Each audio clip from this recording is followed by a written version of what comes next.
Gênesis 25, nós vamos ler do versículo 1 até o 11. Por vezes a igreja ouve pregações pensando em jovens, certo? Por vezes a igreja ouve pregações pensando em casais, certo? Por vezes temos aqui pregações pensando em adolescentes ou até crianças no mês de outubro. Mas hoje eu quero fazer uma pregação, trazer uma palavra da parte de Deus aos adultos, aqueles que já estão passando dos 45 anos para frente, né? Se eu perguntar aqui quantos têm mais de 45 anos de idade, eu sei que as mulheres não vão levantar a mão, mas os homens, levantem aí quem tem mais, 45 para mais, isso. Eu quero te chamar nessa noite a refletir sobre algumas áreas importantes da vida. E a minha pregação hoje é conselhos para quem começou mal e quer terminar bem. Esse é um anseio de nós todos quando a idade vai chegando, né? Se puder abaixar um pouquinho o som, por gentileza. Gênesis 25, do versículo 1 indo até o 11. Desposou Abrão outra mulher, se chamava Quetura. Ela lhe deu à luz a Nisrã, Joquzã, Medã, Midian, Isbaque e Zuá. Joquzã gerou a Seba e Dedã. Os filhos de Dedã foram Assurim e Letussim e Leumim. Os filhos de Midian foram Efa, Efer, Enoque, Ábida, Elda. Todos esses foram filhos de Quetura, quer dizer, do casamento de Abraão já quando viúvo, já na última etapa da sua vida. Versículo 5, Abraão deu tudo o que possuía a Isaque. Porém, aos filhos das concubinas que tinha, deu ele presentes, e ainda em sua vida os separou de seu filho Isaque, enviando-os para a terra oriental. Em outras palavras, a pior terra, o pior da terra. Foram os dias da vida de Abraão, 175 anos. Expirou Abraão, morreu em ditosa velhice, avançado em anos, e foi reunido ao seu povo. Sepultaram-no Isaque e Ismael, seus filhos, na caverna de Macpela, no campo de Efron, filho de Zoar, o Eteu, fronteiro a Manre. O campo que Abrão comprara aos filhos de Et, ali foi sepultado Abrão, Sara e sua mulher. Depois da morte de Abrão, Deus abençoou a Isaque, seu filho. Isaque habitava junto a Ber-la-Roi. Senhor Deus, pedimos que a Tua palavra pregada e anunciada nessa noite venha trazer desafio para os nossos corações. Independente da etapa da vida em que estamos, Senhor, sejamos desafiados por Ti para a vida, sejamos desafiados por Ti, ó Deus, a novas etapas, inclusive na vida espiritual, na vida com Deus. Que seja assim, Senhor, a Tua palavra entre em nossos corações, em nossa alma, em nossos ouvidos e faça morada. E saiamos daqui, Senhor, animados para a vida, animados para pôr em prática aquilo que ouvimos, em nome de Jesus. Amém, amém.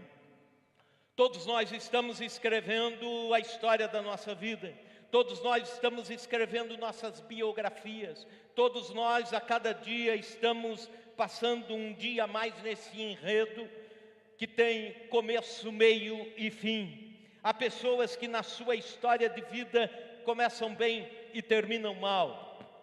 Conheço, por exemplo, muitas pessoas que começaram bem e terminaram mal, ou outros que começaram bem, mas estão indo para terminar mal a sua vida. Há quem começou bem casamento e vai terminar mal por uma série de razões e escolhas que fez na vida. Há quem começou bem na empresa e vai terminar mal. Aliás, começar bem e terminar mal é muito comum, inclusive nas Escrituras Sagradas. Por exemplo, encontramos aqui Saul na Bíblia Sagrada, que começou como rei abençoado por Deus, escolhido por Deus, e termina amaldiçoado pelo Senhor por causa de uma série de desobediências, e a sua vida se vai. Podemos citar Salomão, o homem mais sábio de toda a sua geração, e a Bíblia diz que não haveria ninguém mais sábio do que ele. No entanto, pertinho da sua morte, antes de um final de arrependimento, de conserto com Deus, ele se tornou um apóstata, um nécio, alguém que levou a vida com desvalia, enlouquecido, ensoberbado por tudo que ele havia conquistado. E nesse descaminho, a sua vida virou um inferno. Ele inclusive chegou a oferecer alguns de seus filhos em sacrifícios a deuses pagãos. Acabou perdendo toda aquela áurea de sabedoria que Deus tinha lhe dado. Depois, no final da vida, ele conserta isso, mas essa mácula fica na sua vida. Podemos encontrar pessoas na Bíblia Sagrada, ou na história, ou pessoas que você mesmo conhece, que começam bem a vida, começam bem a sua existência, começam bem em muitas áreas da vida, mas chega um momento na vida que a vida vira um rei Midas ao contrário, rei Midas lá da mitologia grega, que tudo que tocava virava ouro. E de repente chega uma época da vida que tudo que toca vira esterco, porque já não dá mais, são decisões erradas, como por exemplo Manassés, Acabe, Pilatos. Esses começaram mal e continuaram mal, terminaram piores ainda, como Herodes, como Anás e Caifás. Também encontramos pessoas na Bíblia que começaram bem e continuaram bem, começaram bem e levaram uma vida com serenidade.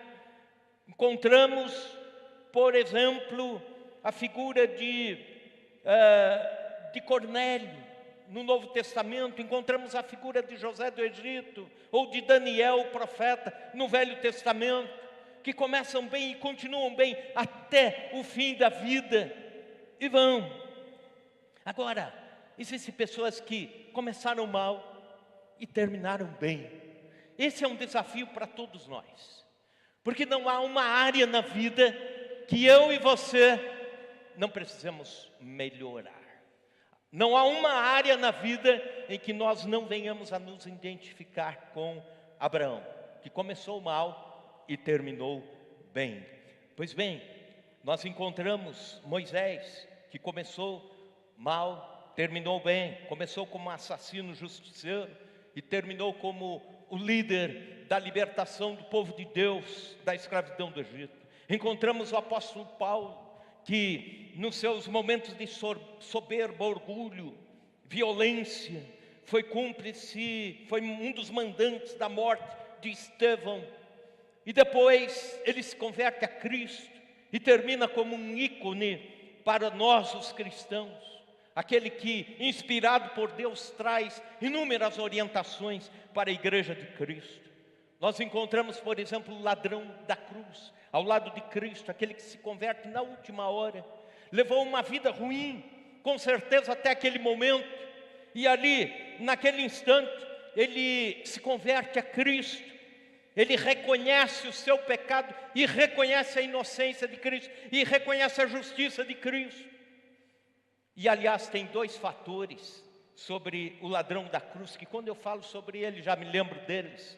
Primeiro, é que a gente pensa que muitas pessoas vão estar no céu e não vão estar. E na verdade não estarão. E alguns que a gente não imagina que estarão lá, vão estar.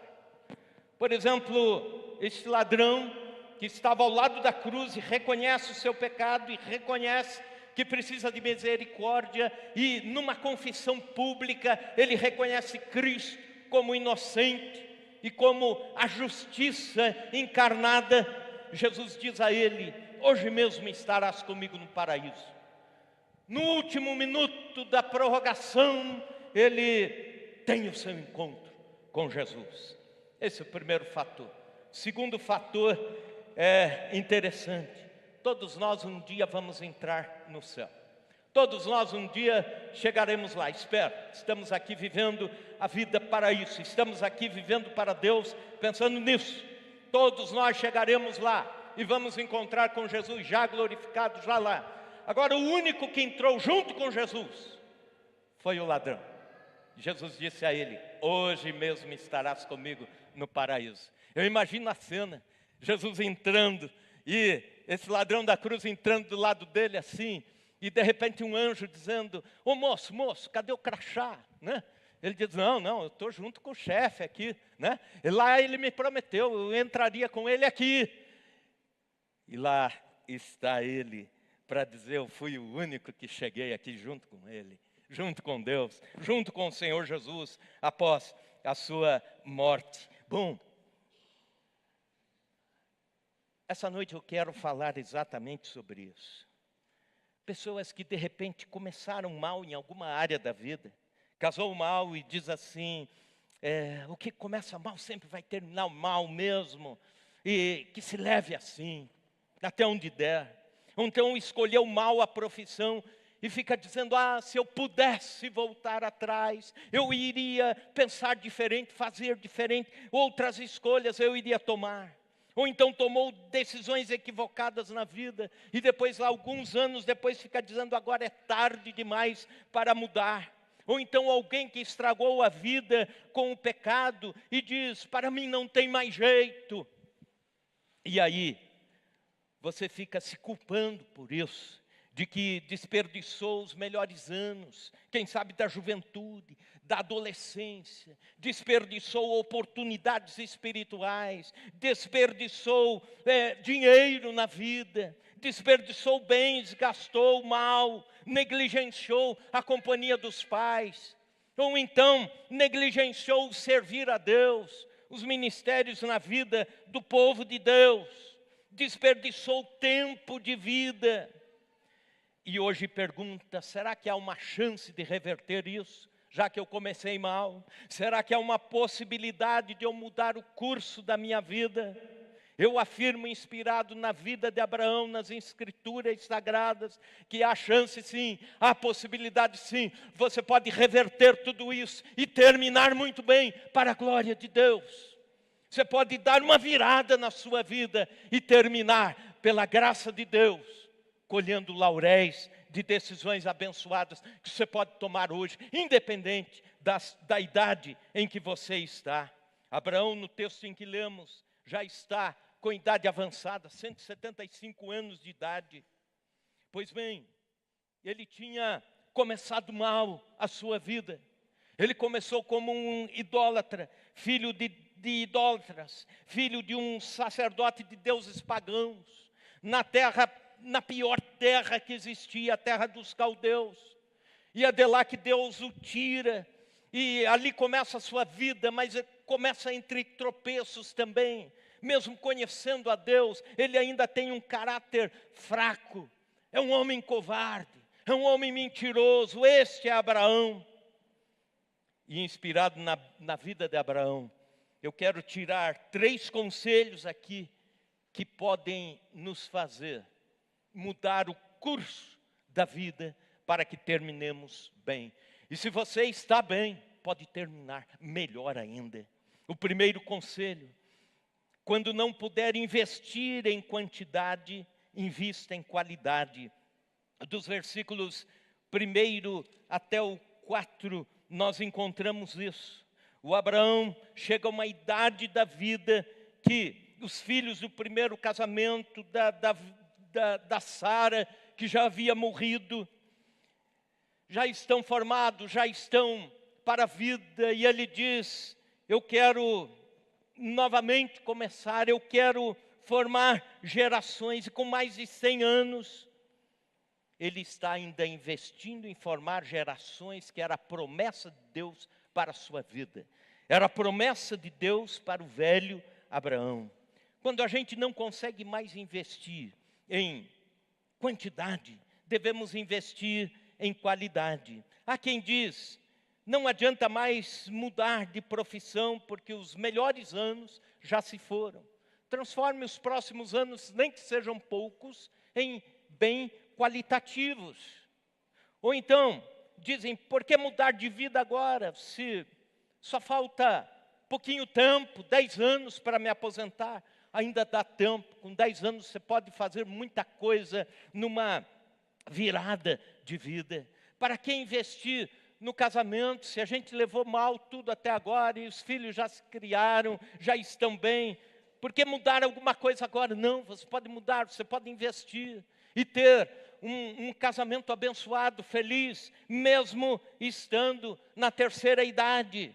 Para que estudar se eu já estou com mais de 40 anos de idade?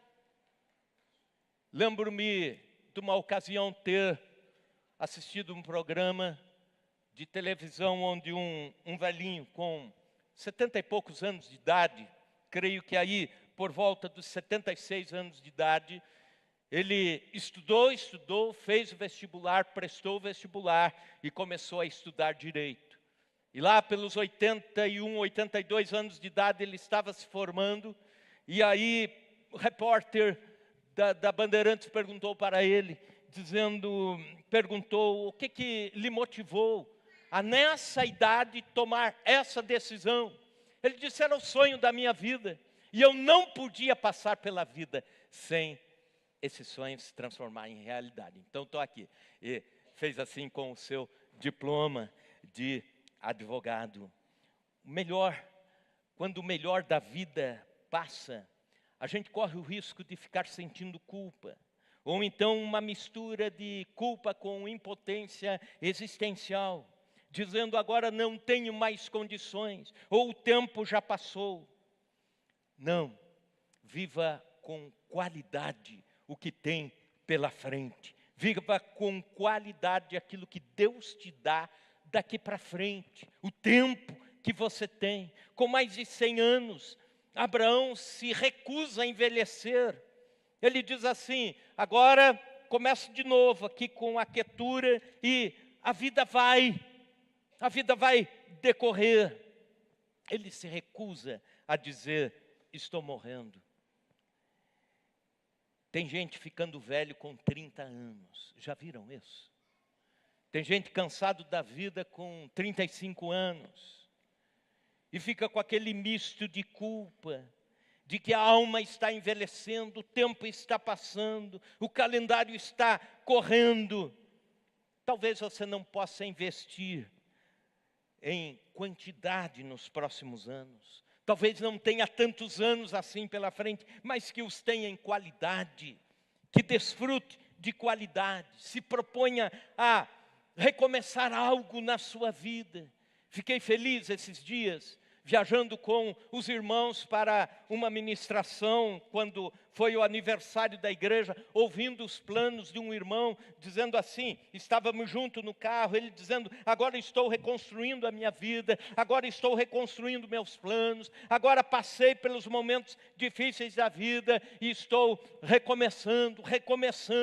Essa deve ser uma palavra para nós, não termos medo desses recomeços da vida. Agora tem gente que muito cedo vai ficando velho de alma, velho de cabeça, velho de pensamento, velho de emoções. Sabe, quando você está ficando velho, você sente algumas coisas. Por exemplo, assim, você senta os dentes na picanha, só que aí eles ficam lá, né? Ou então você está andando pela rua, uma pessoa de 50 anos te chama de senhor. Você diz, estou velho mesmo, né? Ou então quando nunca chegou. Sabe aquela pessoa que se gaba assim, dizendo, eu nunca fui em hospital, eu nunca tomei remédio, eu nunca fiz exame. E de repente o nunca chega, e chega tudo de uma vez. Está ficando velho. Sabe quando você está ficando velho? É quando começa a assistir alguns programas de noticiário. Às vezes irmãos chegam assim, pastor, você viu o que deu no Datena ontem? Não vi, eu não assisto Datena. Não assisto a Voz do Brasil, não ouço. Mas você começa a notar.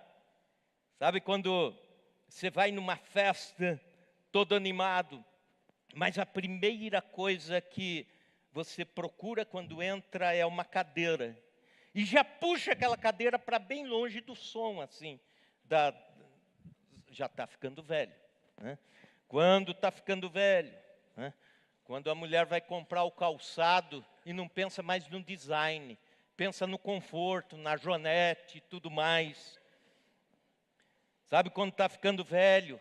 É quando a gente vai preencher algum formulário na internet assim, e a hora que chega naquela parte, ano em que nasceu, você vai descendo, e tem que descer mais ainda, até encontrar o teu ano, 1950 e pouco, 60 e pouco. Mas eu me incomodo com gente que vai ficando velho mais cedo, vai deixando essa velhice espiritual, emocional, existencial, tomar conta da cabeça, do coração, dos pensamentos.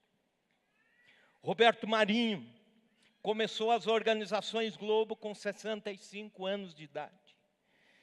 Galileu Galilei se tornou um grande nome na ciência da época aos 73 anos de idade. Caleb, companheiro de Josué, nas conquistas da terra prometida, com 85 anos de idade, ele disse: eu estou forte ainda para ir para a guerra e para voltar dela vivo. Eu estou forte ainda para ir e conquistar o monte que Deus me mostrou há 40 anos atrás. Nelson Mandela, com 72 anos, saiu do presídio e ainda se tornou presidente na África do Sul, levando o país a uma estabilidade econômica e social. Oscar Niemeyer, com 100 anos de vida, ainda sentava na prancheta e fazia os projetos de arquitetura. Há uma frase do pastor Ricardo Gondim, quando ele diz: eu sei que estou envelhecendo no corpo, mas me recuso a envelhecer na alma. E eu quero dizer para você, irmão e irmã, como Abraão, viva com qualidade. Mesmo que não dê para viver com quantidade, viva com qualidade. Isso vai te fazer ir até o final e terminar melhor do que quando começou. Um segundo conselho de quem começou mal e quer terminar bem: policie-se constantemente nas áreas de fragilidade. Veja nos versículos 5 e 6. Abraão deu tudo o que possuía a Isaque, o seu filho, lá com Sara. Aí, uma discriminação. Porém, aos filhos das concubinas que tinha, deu ele presentes, e ainda em vida os separou de seu filho Isaque. Quer dizer, vocês não podem nem ficar perto do meu filho preferido, enviando-os para a terra oriental. Abraão já tinha cometido este erro, este pecado, há muitos anos atrás. Abraão já tinha quase colocou Agar e Ismael para irem ao deserto e morrerem no deserto, morrerem desidratados, morrerem à míngua no deserto, quando o outro filho, o Ismael, começou a zombar de Isaque, seu filho preferido. Pois bem, o tempo passa, Abraão envelhece, e agora na velhice, quase pertinho da morte, ele está repetindo o mesmo erro da sua vida. Abraão está repetindo o que já tinha sido uma vergonha lá atrás. Repete as atitudes. E tem coisas que precisam ser tratadas em termos de caráter, de postura, de confronto com a verdade, com a palavra de Deus, com aquilo que o Senhor nos ensina para viver. Por vezes a gente pensa assim, a vida mesmo se encarrega de consertar. O cara é assim, desse jeito hoje, mas o tempo vai passar, ele vai melhorar. A tendência não é melhorar. O tempo não melhora muitas coisas, principalmente aquelas relacionadas a caráter. Isso só fica escondido. E um dia pode voltar. Um dia lá na velhice isso pode voltar. O que aconteceu com Abraão? O jovem é mulherengo e diz assim: no dia que eu casar, tudo se resolve, afinal, depois de casar. Não, o problema continua depois. Ou então, o empresário que é trapaceiro diz: eu só estou usando esses meios aqui para tirar um pouco o pé da lama, depois eu me aprumo e aí eu vou ser honesto. Não vai. A Bíblia diz: um abismo chama outro abismo. O homem é mal-humorado, desumano. E alguém diz assim: quando ficar velhinho, ele vai ficar bonzinho, né? Não, ele piora. Ele piora. As nossas atitudes imaturas na adolescência tendem a se repetir na idade adulta. As nossas atitudes imaturas da idade adulta tendem a se repetir na velhice, na terceira idade. Escute isso: sabedoria não tem a ver com idade, tem a ver com maturidade. E maturidade não tem a ver com tantos anos que você já viveu, mas como você se policiou nesses todos anos vividos. É por isso que existe alguém com 20 anos de idade com maturidade, e vai existir de repente alguém com 80 anos de idade sem maturidade. Então, é preciso constantemente policiar as áreas de fragilidade do nosso caráter. Isso é um conselho para todos nós os crentes, para nós líderes, para nós pastores, para todos nós pais, esposos e esposas. Preciso policiar as áreas frágeis do meu caráter, da minha personalidade, do meu temperamento. Preciso trabalhar pela maturidade dessas áreas, para que eu não seja pego no contrapé em algum tempo no futuro, como foi com Abraão. Porque, preste atenção nisso, chega uma época da vida em que o caráter e a circunstância se trombam. Se você tem o caráter forte, você vence as tentações da circunstância. Se você está fragilizado e não construiu o caráter ao longo da vida, as circunstâncias abocanham. Você perde essa luta.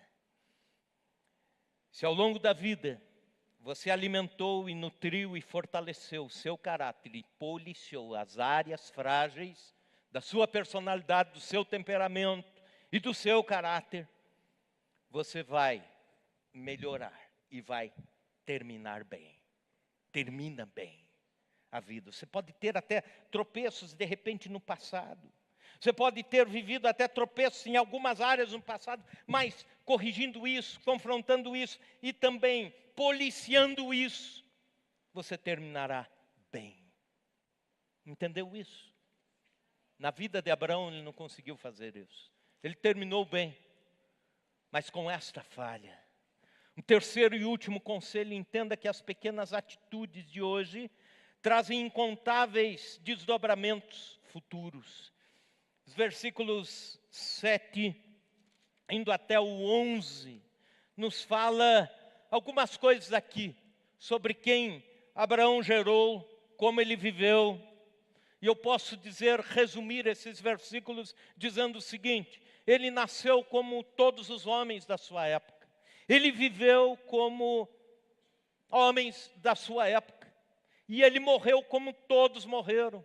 A Bíblia termina dizendo: ele morreu e aí foi sepultado com os seus. Nada de extraordinário aconteceu na vida de Abraão.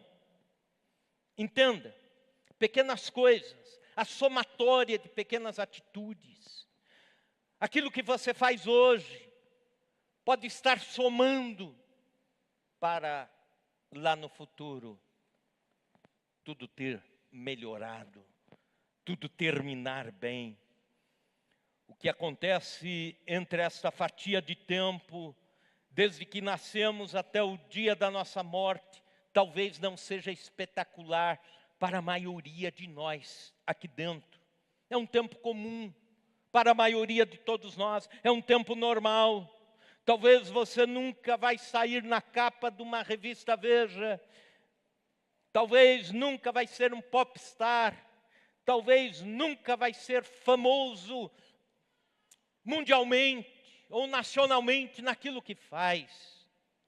A grande maioria de nós vai passar pela vida, eu diria que num determinado princípio, colocando engrenagens em funcionamento, para que a próxima geração e depois a outra venha colher frutos de algumas decisões que tomamos aqui hoje, mas que são, aos olhos do agora, são decisões pequenas, são fatos não brilhantes, não são coisas que vão aparecer demais, não. De repente você vai levando uma vida no cotidiano, uma vida simples, uma vida como Deus a deu, e vai colocando essas engrenagens em funcionamento de forma que dali, algum tempo, quem sabe dali a 100 anos, 150 anos, alguém vai estar colhendo fruto das suas decisões hoje. E às vezes a gente pensa exatamente o contrário: por que eu vou me esforçar se amanhã ou semana que vem eu não vou ver os frutos do meu trabalho, do meu esforço? Por que eu vou orar por tal pessoa se ela já endureceu o coração? Deixa isso na mão de Deus. Por que eu vou lidar com meus filhos rebeldes? Deixa isso, eu vou empurrando com a barriga para ver aonde isso vai dar. Não, continue a lutar, continue a colocar engrenagens hoje em funcionamento, mesmo que você não veja o final de tudo isso. O mais importante não é que você vai ter um brilho, um reconhecimento, uma fama, mas que você termine bem e abra oportunidade para outros viverem bem, inclusive na sua geração que vem pela frente. Quando olho para a vida de Abraão, vejo que ele nunca fez nada espetacular. Por exemplo, ele não foi um herói de guerra como foi Josué. Ele não foi um profeta de milagres como foi Elias. Ele não foi um missionário levando o evangelho a países que não ouviram o evangelho como Paulo foi. Ele nunca fez o chão tremer. Talvez o momento mais impactante na vida de Abraão foi no Monte Moriá, onde quase ofereceu seu filho Isaque, mas também foi sem público. Uma vida simples, normal, comum. Mas o que faz então Abraão ser Abraão? O que faz Abraão ser o pai na fé? O que fez Abraão ser chamado amigo de Deus? O que fez as gerações de Abraão serem abençoadas, ao tal ponto que depois de Isaque vem os patriarcas, e de um dos patriarcas vem a descendência de Jesus, e Jesus entra na história, e hoje nós estamos aqui por causa de Cristo, porque um dia lá, milhares de anos atrás, Abraão estava disposto, na simplicidade da vida, do cotidiano, a atender a Deus. Uma vida simples, normal. O que faz ele ser ele, o Abraão, é que ao longo da vida, em pequenos detalhes, ele foi obedecendo a Deus, foi melhorando a sua vida, melhorando a sua comunhão com Deus, foi vivendo para Deus, foi tomando decisões simples, mas que foram movendo a sua vida para ser usada por Deus. Eu quero dizer com isso que, se você hoje se preocupa com seus relacionamentos melhorando, com certeza isso terá desdobramentos futuros para o seu bem. Então preocupe-se sim com as suas escolhas, elas estão gerando desdobramentos para o futuro. Preocupe-se sim com o seu ministério, eles estão gerando desdobramentos para o futuro. Alguém disse um dia: pastor, eu quero deixar o ministério porque não vejo frutos. E aí imediatamente me veio a figura de Noé. Noé pregou durante 120 anos que haveria condenação e juízo de Deus. Sabe quem se converteu? Ninguém. em 120 anos de pregação. Ele foi fiel à pregação. Ele foi fiel ao que Deus lhe deu. Só que depois, quando começou a chover e a porta da arca se fechou, o mundo entendeu a mensagem de Noé. Seja fiel. Você está gerando engrenagens para desdobramentos que você nem sabe como serão no futuro. Suas atitudes hoje colocam em funcionamento algumas coisas que talvez daqui algumas décadas se vá colher os frutos disso.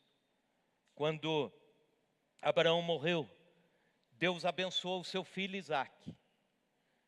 E aí de Isaque começa uma série de desdobramentos que Abraão nem vê. Por isso ele é chamado, por esse motivo, pai da fé.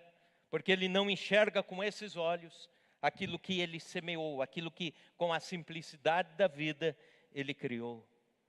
Um dia, numa atitude simples, uma mulher chamada Ruth saiu de dia para colher trigo, onde os semeadores ou os segadores deixavam cair o trigo ou deixavam pequenos lugares sem colher, e aí ela sai, e ali ela encontra com Boaz, que depois ela se casa com ele, e Deus aí, de uma forma maravilhosa, forma a família de Boaz e Ruth, que depois gera Davi, que depois dessa descendência vem o Senhor Jesus.